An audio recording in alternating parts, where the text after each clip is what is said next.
Today I'll be reading an article on antisemitism. For those who don't know, antisemitism is for those who are antisemitic or have a hatred or negative rhetoric towards Israel. So today I'll be reading from an article on ethnic and racial studies about arguing about antisemitism, why we disagree about antisemitism, and what we can do about it. It was written by Don Waxman, David Scrobb, and Adam Hussein. And title states, arguing about anti-Semitism and why we disagree about anti-Semitism and what we can do about it. From the Department of Political Science, University of California, Los Angeles, USA, and the Department of Philosophy and Religion, Northwestern University, and Law School in Portland, USA. So in the abstract, anti-Semitism has returned a major issue across the Western world. But while concern about anti-Semitism is growing, agreement on what constitutes anti-Semitism is shrinking. Nowadays, charges of anti-Semitism are wholly disputed, often accompanied by accusations of bad faith, particularly when they concern criticism of Israel or anti-Zionism. This article contains one reason why anti-Semitism has become increasingly contested because there are different ways of thinking about anti-Semitism and identifying it. We examine four common and contrasting approaches to identify anti-Semitism, highlighting the challenges each presents when it comes to identifying anti-Semitism in practice. Since there are alternative approaches, yield different answers about whether something is anti-Semitic, or disagreement and debate about the allegations of anti-Semitism is unavoidable. Hence, we conclude by offering suggestions for how anti-Semitism claims should be addressed in a way that minimizes conflict, promotes greater awareness about the various ways that anti-Semitism can operate. So keywords: anti-Semitism, anti-Semitism, anti-Zionism, Jews, Israel, and racism or discrimination. Anti-Semitism has returned as a major political and social issue across the Western world, with hate crimes against Jews, including deadly violence, rising, and anti-Semitic extremist groups thriving. Rarely a week goes by when anti-Semitism is not in the news headlines in the United States and Europe. On both sides of the Atlantic, there's increasing public concern, especially among Jews, about the resurgence of anti-Semitism. But while concern about anti-Semitism is growing, agreement on what actually constitutes anti-Semitism is shrinking. To be sure, violence against Jews, vandalism of Jewish sites, and Holocaust denial are almost universally accepted as anti-Semitic. There is no longer agreement on what other kinds of acts, views, and speech are anti-Semitic. At a time of mounting anxiety about anti-Semitism, there are frequent public controversies over whether something or someone is an anti-Semitic. Some of these controversies that escalated in a major political crisis, most notably the issue of anti-Semitism and the UK Labour Party. Thus, as anti-Semitism has become increasingly salient social and political issue, arguments about anti-Semitism have abounded. Growing concern about rising anti-Semitism has elevated the issue of anti-Semitism on the public agenda, led to more scrutiny of cases in alleged anti-Semitism, and hence generated more arguments about it. But this is by no means the only reason why anti-Semitism has become a topic of frequent debate and controversy. Anti-Semitism has also become increasingly politicized in recent years because it has become enmeshed in debates about the ongoing conflict over Israel and Palestine, with the Israeli government and its supporters overcharging the Israelis' opponents at the quilt of exchanging the new anti-Semitism takes the form of anti-Zionism. While individuals and groups supporting the Palestinians often claiming that charges of anti-Semitism are being used to silence and suppress them, domestic politics, partisanship, and political polarization have also politicized anti-Semitism. Politicians of all stripes have accused the rivals of engaging in anti-Semitism, or at least tolerating it, and making members of the public are now more prone to perceive and condemn anti-Semitism when it comes from the other side of the political spectrum, tendency employed in social media and its echo character. But while the politicization and the doubt occasional weaponization of anti-Semitic charges have fueled many of the controversies concerning anti-Semitism in recent years, these controversies have also arisen because of the many instances antisemitism is not obvious or incontrovertible.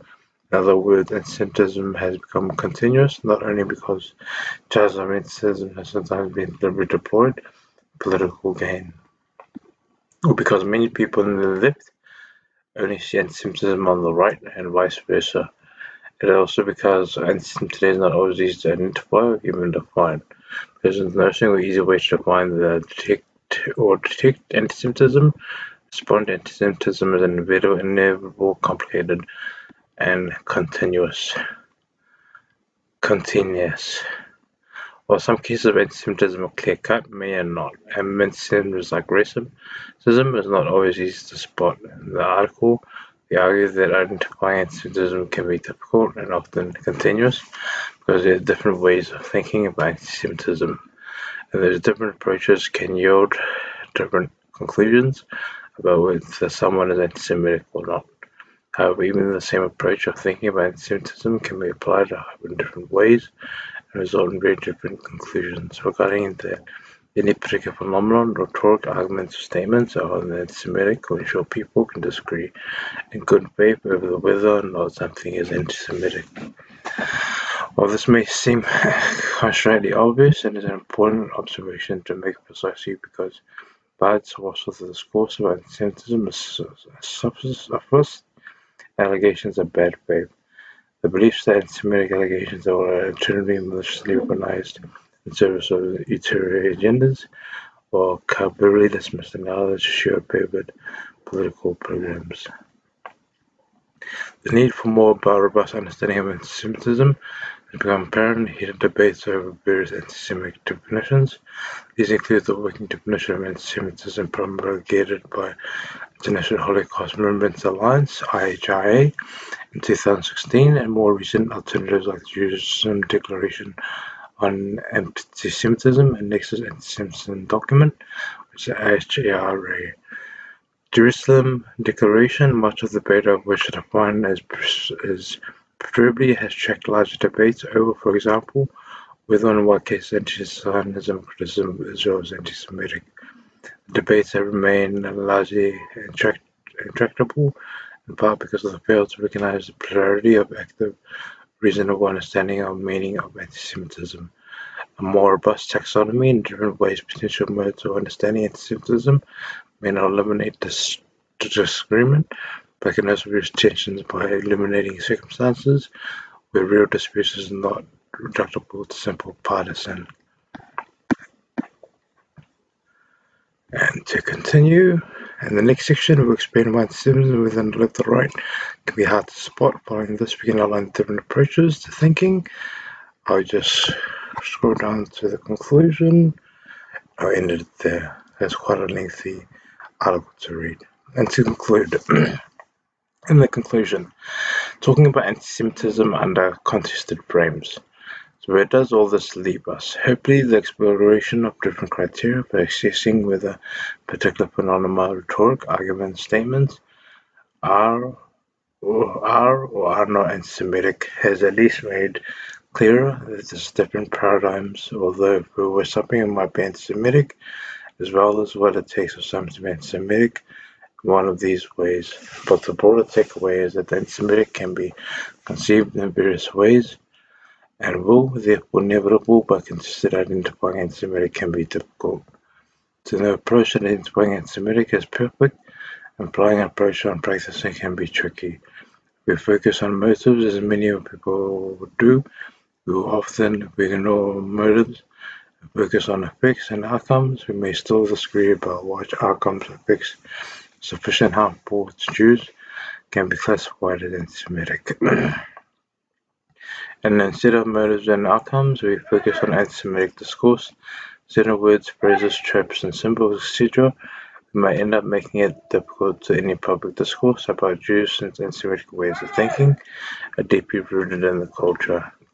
If antisemitism is bound and contested, then how should we respond to future controversies? Rather than trying to carve out knockdown principles that definitely resolve controversial anti-Semitic claims, a futile endeavor precisely because of difficult issues, antisemitism, contestable and so amenable to clear-cut standards, we recommend a willingness to work through these claims, but resorting to immediate dismissals in the situations of bad faith, which would be this email. Entail. First, it would be helpful to clarify which are many potential understandings of antisemitism that is making or rebutting antisemitic claims are utilizing. It is alleged a class of antisemitic motives held by a particular individual or group, or perhaps a case of unintentional antisemitism due to the effects someone produces in the discourse of what they invoke. Clarifying what exactly are being charged might make it easier for people to reach some kind of agreement about the case in question. At the very least, it is many despite charges of bad faith, as a claim of antisemitism that appears transparently, ridiculously in one frame, may be genuinely plausible under another. Second, while it is unreasonable to suggest that they may affect some Jewish person somewhere it takes offense at a given statement or practice, suffices to them as antisemitic. Per se, it is reasonable to insist that persons who encounter a Jewish claim of antisemitism at least adopt a presumptive disposition towards taking the claim seriously and considering it. With an open mind, Jewish claims of antisemitism are not themselves sufficient to determine whether or not something actually is antisemitic, but these claims are not being ignored or dismissed out of the land. Thus, when a Jewish person experiences an incident of antisemitic, this incident should be investigated and potentially antisemitic. A claim of antisemitic does not need to be the end of a conversation. It should be the start of one hopefully an understanding that the finding of antisemitic needs to be finding that anyone is neo-Nazi, making it possible to have these conversations more easily about people immediately resulting defensiveness or hostility. Finally, if many of the cases of antisemitism are not, in fact, intentional, then the response to antisemitism need to be subtler and always returning to moral outrage or punitive actions to ensure that the time when people act with such gross negligence towards the interests of Jews that deserve condemnation despite them not harboring any particular animus towards Jews as a group. The perpetrator of several hoax bomb threats that targeted Jewish community centers across the United States in early 2007, where murder was apparently not anti-Semitic antagonism, but rather a desire to frame an ex-girlfriend as part of an elaborate revenge plot and a clear example. Many cases deserve a different response. For example, it is quite possible someone who bears in hostility towards Jews tries to be a friend of the Jewish community to unwittingly invoke anti-Semitic tropes. For someone who is thinking about general economic issues that seemingly have little to do with any particular ethnic group, so they be influenced by anti-Semitic training or thought. Punishing someone for speech or actions that are not motivated by anti-Semitism is neither ethical nor productive. Educating them about their speech or behavior as anti-Semitic, regardless of their intentions, is a more constructive response. Just as growing numbers of people have become to acknowledge systematic racism and recognize how indigenous racist stereotypes and tropes can be anti-Semitic should be understood in the promiscuous form of racism that operate in the subtle and sometimes unconscious ways. Hence, people can learn that it is anti-Semitic and how to avoid it, even as they acknowledge and work for what is anti-Semitic and how to avoid it remain very project and process. The education and constructive engagement is ethical and practice superior manner of responding to many cases of anti-Semitic does, however, impose a parallel obligation on those who are alleged to engage in anti-Semitic behavior. They must seriously consider the validity of the claim being made and accept the possibility it could be true without preemptively dismissing it. It is impossible, outlandish, and sneer that in short and mutual discernment that should occur that those making anti-Semitic claims must be not treated all targets. That there is a tantamount to Nazis that those receiving end of anti-Semitism claims cannot recall if they've seen accused of crime. Tantamount to Nazism, if applies by these maxims, discussions of antisemitism can be far less heated and far less fruitful than we typically observe today. So as a Fijian, we're pro-Israel, so I'm for high anti-Semitism, and Israel is forever. God bless Israel, God bless Fiji, God bless New Zealand. Nakawaka level for Yaxra.